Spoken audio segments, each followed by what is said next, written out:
Hey guys, welcome back. This should be episode 4 of my Minecraft playthrough. Let's play. Whoa, whoa, whoa.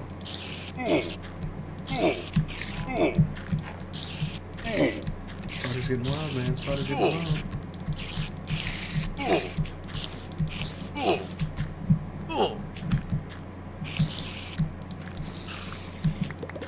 Well, that sucked. That spider almost did me in completely. Do I have any food? I do not have food, but I have 3 eggs. Which gives me 3 chances of food. Time to die, chicken. Alright. So some stuff that I wanted to touch on that I didn't get a chance to talk about last time, about the YouTube stuff. I know I went over like sub for subs and stuff like that, but I wanted to go over kind of like how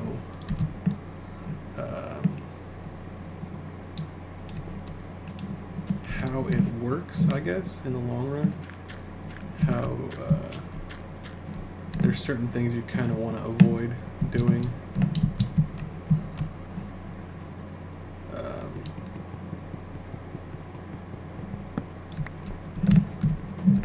make another.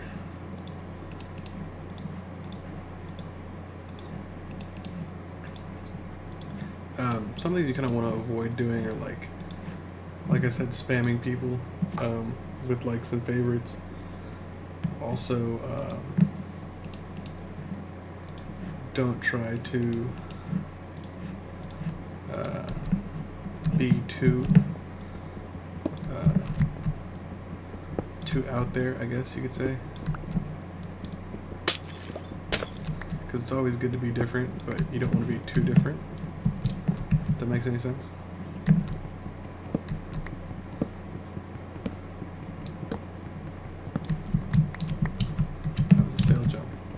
Damn, you would. But yeah, you kind of want to find your place in YouTube. You kind of want to be different enough where people are like, oh, that guy's cool. He's not what everyone else is, so, you know, I'll start checking out his stuff. But you don't want to be so different that you turn off or you cut out a lot of your audience. Because a lot of your audience is they're usually going to be looking for certain stuff, and they already have this preconceived notion, if you will, of what they want to see. So it's not it's good to be different, but it's also bad to be too different, if that makes any sense. Oh, there's a creeper. Haha, you're stuck. I'm just gonna leave you alone. I'm not even gonna bounce with you. Another thing you should also realize is, and this is gonna go more towards the business end of it, the actual putting out of content. It is understandable, and everyone is gonna realize that when you start out, you might not have the best equipment. You know, whether that be a capture card or video processing capabilities, video editing capabilities, or you know, microphones, stuff like that. The actual hardware behind making a game or making a commentary. So people are going to realize that most people, when they start out, they don't have the best of everything. They build up towards that. But at the same time, what you have to understand is it's getting a lot easier for people to get said content. Oh, don't blow up, dude, don't blow up. To get these things, so you may actually end up having or being able to afford the better quality stuff. You know, am I saying that you're gonna have to go out there and spend all the money you have to start this? No. you can start with the simplest of stuff. I don't recommend getting like a Dazzle or something, because one thing you do have to realize is most people have become accustomed to seeing or having the ability to see videos in HD.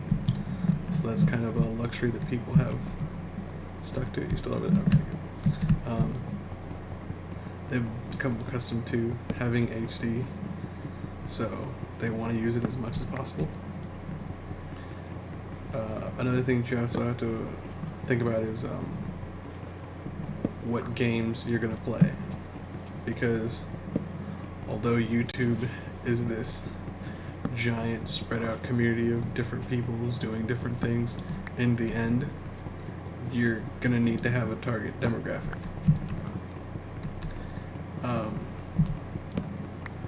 So you're gonna have that goes back to finding your your niche in the YouTube community. You have to find something that, or have to find an audience where it's something that you like and something that you can talk about ad nauseum about and not get tired of yourself. Which leads into the next thing, actually making the video. Once you have everything set up and you go to make your videos, one thing you have to think about is not only your gameplays, so going out there and getting a good game and making sure it's entertaining or it's really good, because there's people out there that right now they are, I guess you can call them the trolls of the community, that if a commentator uses this gun or they use these perks or this class setup, they're gonna get their ass handed to them. It's just the way it goes. It's a dirty truth, but it's a truth that everyone who does commentaries has to deal with. You are gonna get trolled. Someone is gonna find something you do offensive to them, or they're not gonna like something, or you turn right at this one particular spot and they normally turn left, so you suck. So you got to be prepared for that, and it happens all the time. It's happening, I want to say it's happening less and less, but it still does happen. So it's just something you got to come to terms with and be prepared to handle. But anyways, I digress. Once you do once you get your awesome gameplay, your amazing sniper skills, or something different like a pistol only free for all where you get some amazing streak and you use no lethal kill streaks, let's say for example a Call of Duty game, you got to think about how you're going to do this. You have to break down what videos you're going to make into one of the many categories I would say that people have, which is, are you going to do a standard commentary, which is just you talking about something and over your gameplay, or are you going to do live commentaries? And both of these can actually be broken up into separate sections, which is, if you do I keep falling off these things, it sucks. If you do a live commentary, you have to take certain things into consideration. First off, you gotta be entertaining, or you gotta have something that is gonna catch everyone's attention. So you can't just come out and, for lack of a better term, be super boring. You have to have something that is gonna interest people. So you can't sit there and just talk and be like, yeah, I'm doing this and this is what I'm doing, these are the people who I'm playing with. You kind of have to liven it up. And I get that comment, like I said, all the time, where people are like, man, you seem like a really experienced commentator, but you just kind of seem out of it. And it's not that I'm out of it or I'm like annoyed or anything like that. Let me go sleep just to get this over with. My thing is actually that, like I said, usually I'm doing my commentaries at night, or I'm doing these when I'm really calm and relaxed. So at night, I don't want to yell because there's other people in the house and that would be rude. Or if I'm just doing a regular commentary when I'm relaxed, I still don't want to yell because I don't find there's a whole lot of a need to do that. Yes, some people feel that makes me seem kind of just blah and boring, but it's just the way I am. If you actually ever met me in real life, or if you played any games with me, you know that I'm not like that at all. I'm actually pretty loud and obnoxious sometimes, but I feel that there's like a time and a place situation for that. So that's the thing on live commentaries. And the other half of the live commentary is, are you going to do a live commentary, record it, and then put it up on YouTube? Or are you going to do what's becoming a lot more popular now, which is live streaming it? And live streaming is kind of tricky. It's something that's come up pretty recently. Not a lot of people used to do it before, but now it's getting more and more popular. But one thing you do have to realize is that is a whole different animal. Whereas if you put up a video and you have the commentary for it and everything, you can let it marinate on YouTube for a while. Live streaming, you actually have to do more legwork, I would say. You actually have to go out there and find the people to watch your videos at whatever point in time. Excuse me. So it's not just a matter of finding the viewers, it's finding the viewers at that particular moment. It's kind of one of those get it done now situations where can you find the person who wants to watch you play or you live stream, and can you find them at this very moment?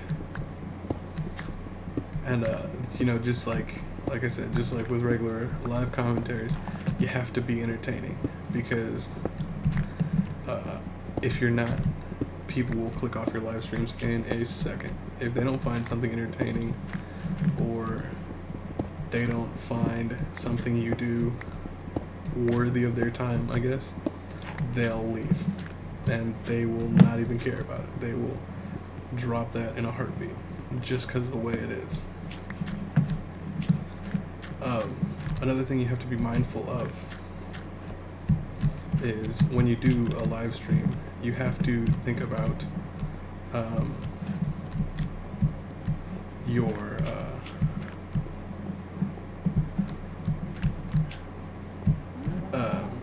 what was I going to say? Your actual processing power. That comes back to the hardware portion of it, where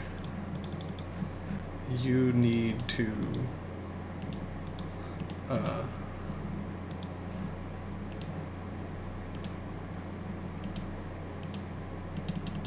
have a sufficient enough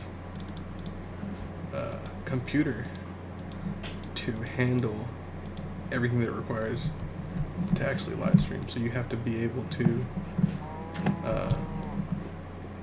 basically take upon yourself all the aspects of a regular commentary.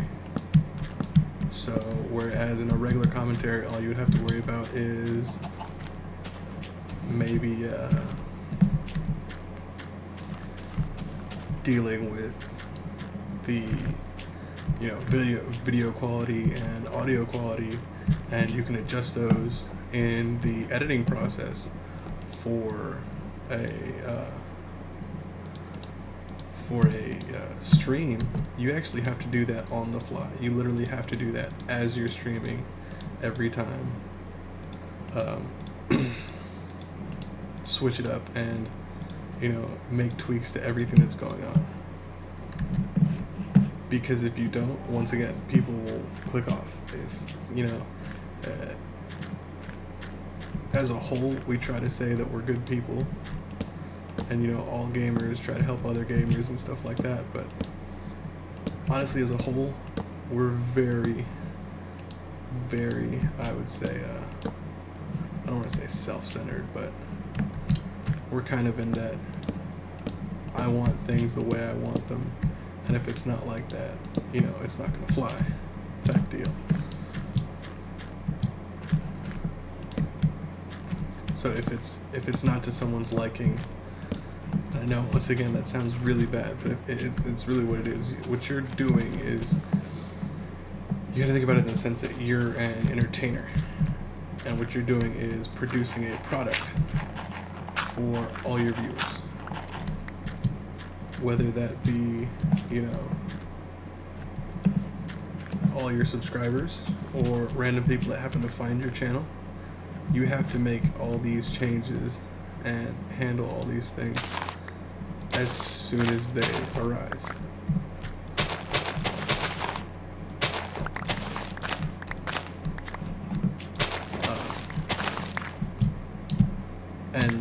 Other things that you might not think about is while it seems easy to do a live stream, just set up everything and find some people to watch it and go at it, you also have to think of, well, you have to make it,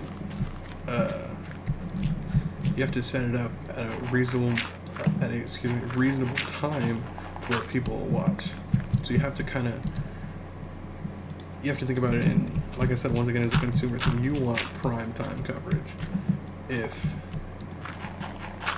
people, if you're trying to stream, let's say if you're in school, as a hypothetical, you're in high school and you're trying to stream right after you get out of class, while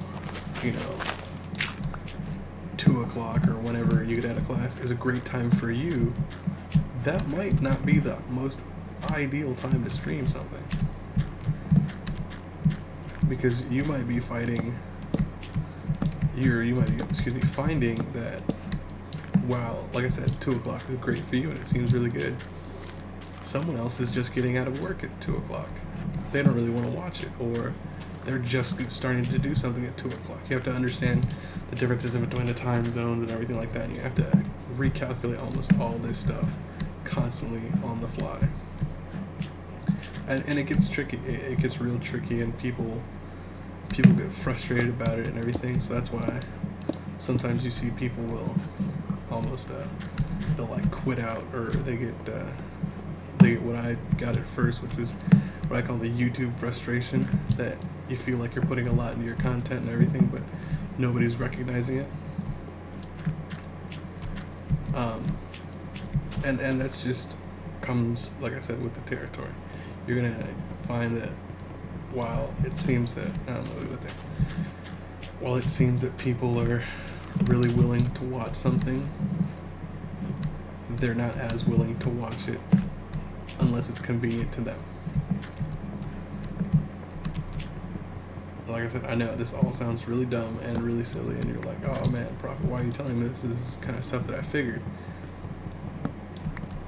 To a lot of people who might see this, they might not know. They might be the person who's thinking about when Modern Warfare 3 or Battlefield 3 comes out, of starting up a channel and doing it. So this is kind of like a for an everybody thing. Getting back to it. See, I've talked about live comms, I've talked about live streams, talked about processing power, being prepared for, okay. Well, let's see, what else do I need to talk about?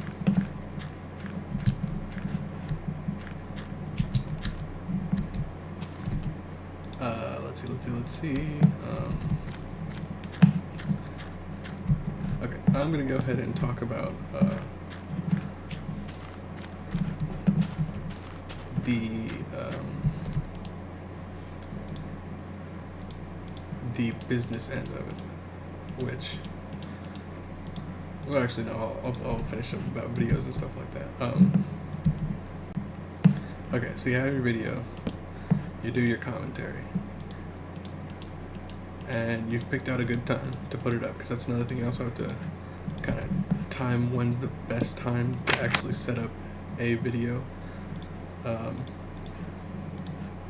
because if you don't put the video up at the right time, it might not get as many views. So you have to, also be mindful of that. But once you got it all set up, and you know what you're doing, and you edit it, you are, I'd say, 50% there.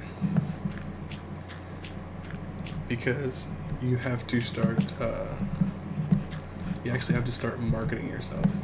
And that's where the whole being unique part comes in handy, where you have to find something that will appeal to certain people, but it won't kind of back you into a corner. Because a good example is Only Use Me Blade. Blade, he's a great commentator. He's a really chill guy. He's really cool. But he's almost worked himself into this extremely niche market, I would say. To where, since he only uses knives on one of his accounts. Now, he does play regular games where he shoots. Sorry about that. That was probably my phone. Yeah. Where he does use games where he shoots, because he tries to maintain that as only a side note of what he does. It in a way, I don't want to say hampers, but it affects how he handles things. He realizes that he has to work twice as hard. This is me thinking out loud here. I'm pretty sure he realizes that he has to work about twice as hard to actually get a gameplay, because he not only has to worry about, is it entertaining, but is it YouTube worthy? Is it good enough that he thinks someone will want to watch it for 20 minutes, 30 minutes, however long his videos, not 30 minutes, because that's really pushing it. You don't really see a lot of 30-minute videos, but most of it's going to be like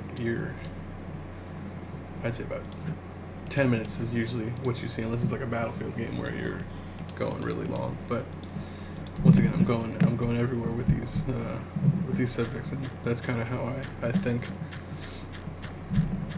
But he realizes that he's carved himself into this thing where he cannot do a standard commentary, or I wouldn't say a standard commentary, but a standard gameplay, because that's not what his people who are sub to him look for. They want to see him, go 20-0 or 15-5 with just a knife. So he's kind of had to adjust his play style to cope with that, I would say.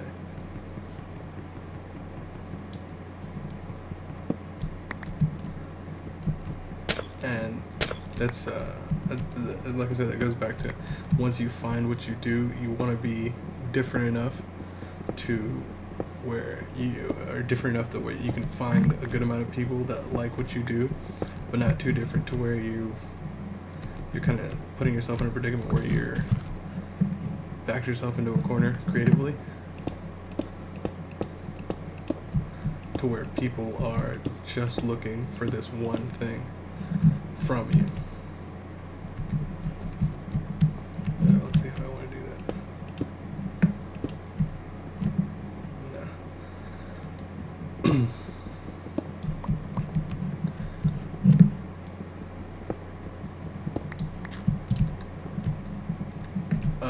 So yeah, it's not a difficult thing to break into YouTube, but it's definitely harder than it seems. And I hope I can get that across without seeming, I guess, too bold. because like I said, I don't want to discourage someone from starting starting a YouTube channel. But you have to realize there's a lot of stuff that comes behind it. You see, a good example like a Hutch or CNanners or someone like that do and these are the most famous people. That's only what I'm saying, And that's the first thing that everyone usually says. But you see them do a commentary about something or a video, and you're like, oh man, I can dig it. I can do that. But there's a lot of setup behind that. It's not just a thing of, well, I've got a capture card, I've got this, let's do it. There's a lot of thought process behind it. There's a lot of preparations that they take in order to get to that level.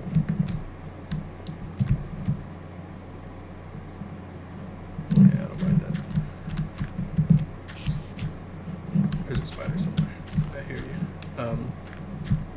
So yeah, you have to be prepared for the inevitable, which is someone's gonna hate on you, and someone might not like what you do. You gotta have the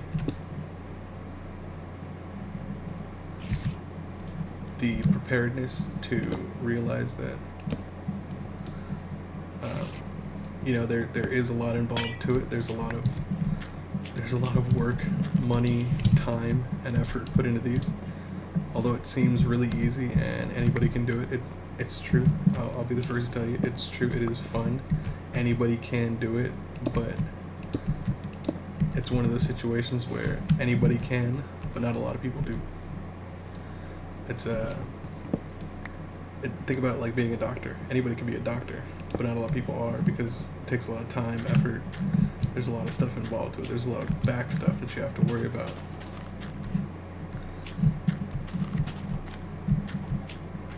And you can't come into this. I think this is what I'm really trying to get. You can't come into this with the main thought of, I'm gonna do this, and in a little bit, in this amount of time, I'm gonna be amazingly good. People are gonna love me, and I'm gonna have so many subscribers, or I'm gonna have so many people watching my stuff.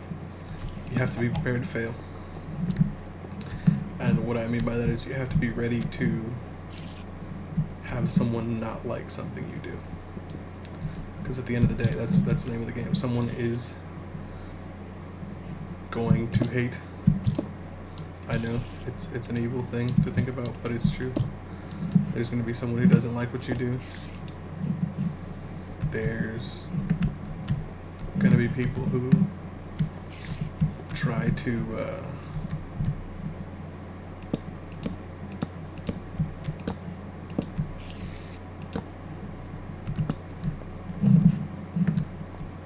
there's going to be people that try to undermine you.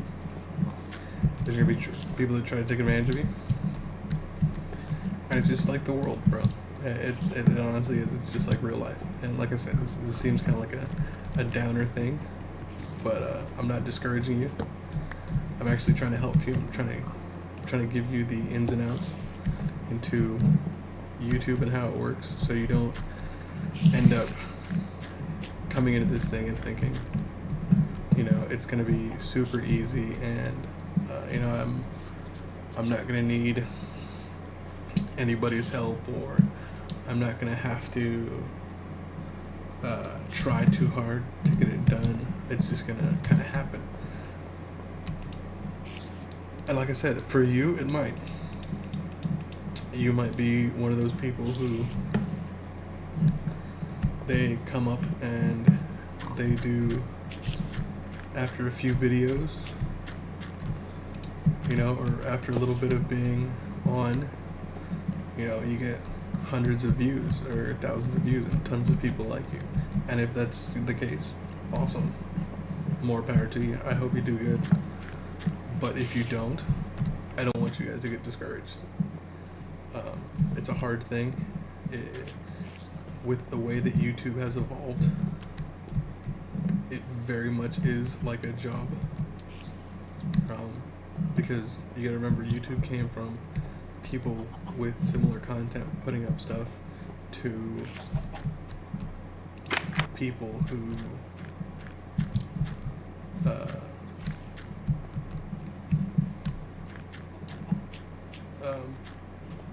people who wanted to make a living off stuff,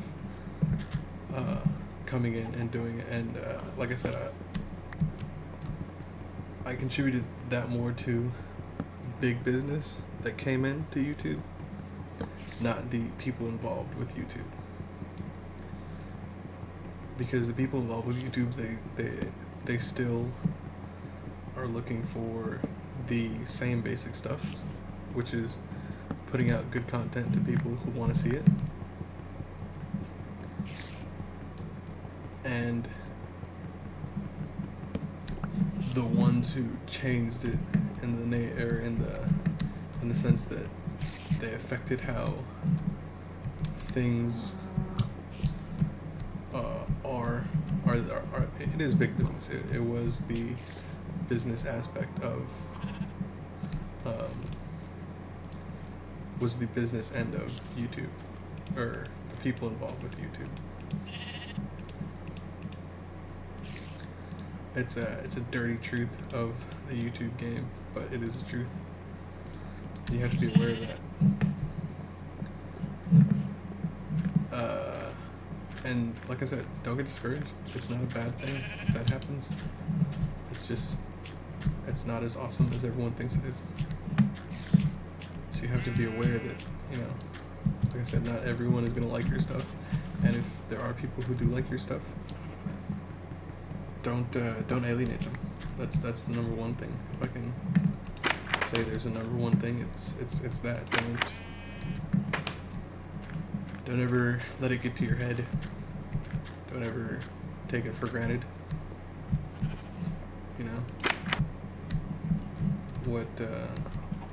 When people dedicate their time to watch your videos and everything like that, they do it because they do like watching your stuff. It's not because they think that you're, most people don't do it out of pity. They do it because they really do enjoy people's content. So you shouldn't let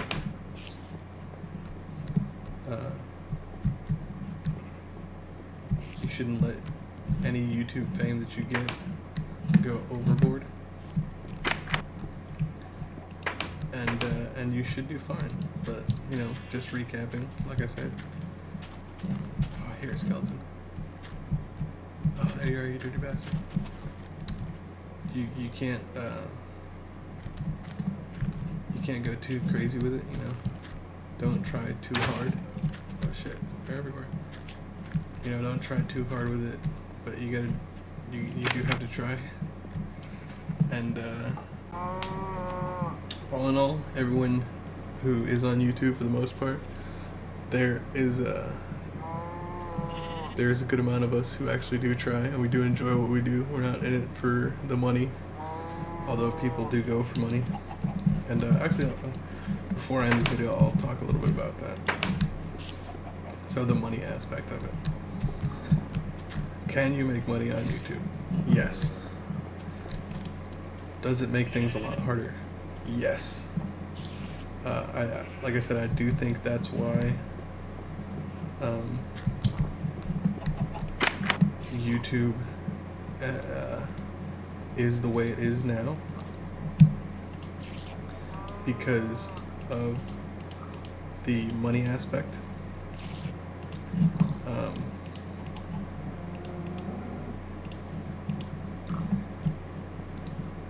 Money really changed the way YouTube was handled, or should I say the availability changed the way it was done and handled.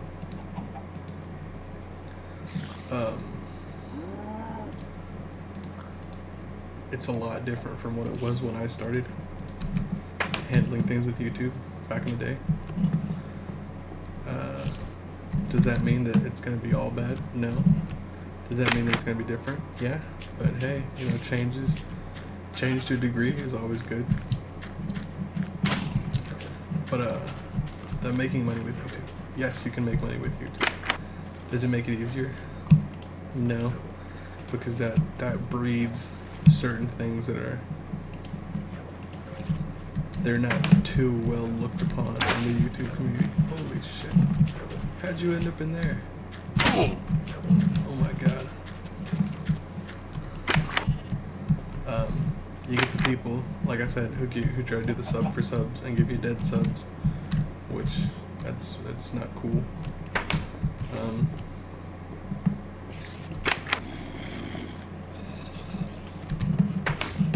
You get the people who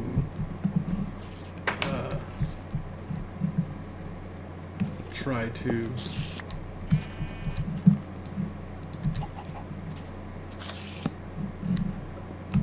they try to do certain things in the wrong way, in a different way they were intended. A good example is the dual commentary. A lot of people originally did dual commentaries to promote their channels and other people's channels. You know, two like-minded or similar channels would get together and be like, hey, we should do a dual commentary. And it turned into this evil thing to try to get more views and subs so they can boost their channel. You also have the people who do the giveaways, which are fake. That's why in the gaming community specifically, it's kind of, you see that happening less and less, because people have realized that, you know, doing the giveaways doesn't actually help. It actually hurts, because then people, they don't take your, oh man, that is a lot of enemies out there. They don't take you that serious anymore, because they look at you as like, oh, you're just trying to get favorites and everything like that. But if you take all that and, you know, and you still want to do it, which like I said, I recommend, because it's a fun gig. It helps you learn life skills, you know, talking with people, dealing with certain situations, meeting new people, all stuff like that. You know, if you want to do it, by all means. I'm not trying to discourage you. I'm not saying you don't. I'm just giving you a heads up as to how things work. Oh man, getting surrounded here by how things work in the YouTube world. But I think if you do it, if you decide to, it'll really be something that you don't regret. I don't regret it a bit. I love every minute of it. Even though, like I said, my channel, it's been a year and I only have like 10 subs. That's partially my fault, because I haven't done that great of a job recently marketing myself and putting out content. So that's all on me. That's not on anybody else. But in any case, this has been Prophet with episode 4 should be of a Minecraft Let's Play livecom series. I don't know what to call it yet, so we'll see. But you know, you guys take it easy, and I should see you guys around. And by all means, if you've got a question or anything, just like I said, leave a comment, send me a message. I will definitely get back to you. I have no problem helping you guys out. See ya.